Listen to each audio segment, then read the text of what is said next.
On passe au pliage de l'extracteur, dernière étape du pliage. Donc on a nos 2 bouts de drisse qui passent ici et on va les ranger sous le rabat de droite en faisant en sorte que le cheminement de notre ligne d'extraction se fasse un doigt après la couture du rabat. Il ne faut pas qu'elle soit toute au bord du rabat. Donc on l'enfonce d'un doigt la première partie et on laisse un petit peu lâche au niveau de l'aiguille pour que si ça joue sur cet endroit-là, ça joue pas sur l'aiguille vu qu'il y a un petit peu de jeu.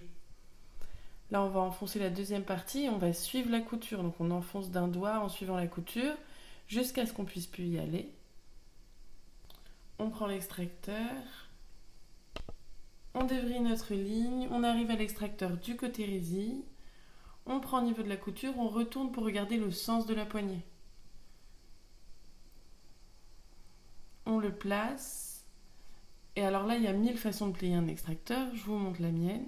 Faire en sorte que ma ligne d'extraction se trouve dans la perpendiculaire de ma poignée. Je plie d'un côté puis de l'autre.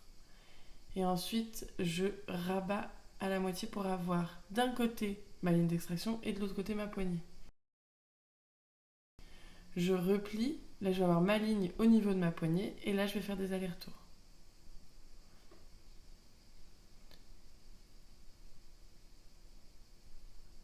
Je fais bien en sorte qu'il n'y ait aucune interférence entre ma ligne et ma poignée. Je rapproche du sac.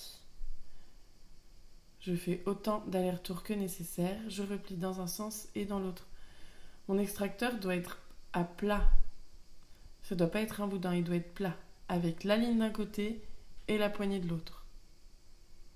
Je le garde bien à plat. Je soulève mon sac et je le place sur le côté. Je le mets entre mes jambes. Et là, je vais prendre mon extracteur, le placer contre la pochette pour vérifier qu'il fasse la même taille. Le rap de ma ligne, je le prends dans mes doigts et je vais venir ranger mon extracteur dans ma pochette.